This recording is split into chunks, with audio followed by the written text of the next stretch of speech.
Hello everyone, so welcome back in my YouTube channel. So today in this video we are going to study difference between super key, candidate key and foreign key. So this is the table, and in this table we have student ID, student name, roll number, email and address.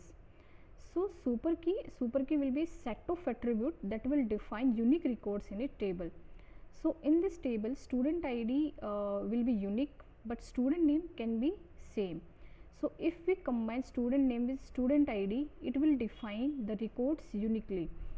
So here super key will be student ID and student name. And all super key cannot be candidate key, but all candidate key can be super key. So that was the super key.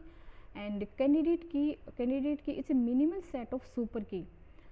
So in this table, like student ID, roll number and email, these columns are uniquely defining records in the table.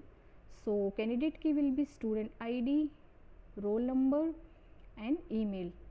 Candidate key can be more than one in a table. So in super key and candidate key, like all super key cannot be candidate key, but all candidate key can be super key, because candidate key always take a minimal set of super key. And foreign key basically we use to join primary key of another table.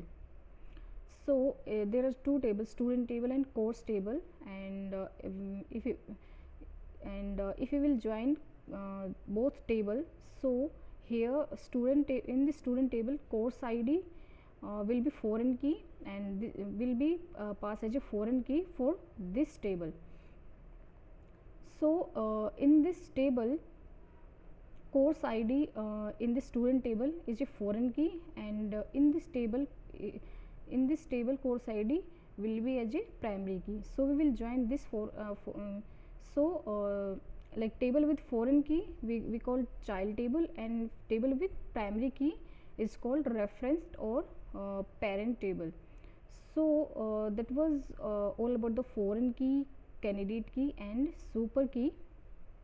I hope it's clear to you, and thank you so much for watching me. Bye bye.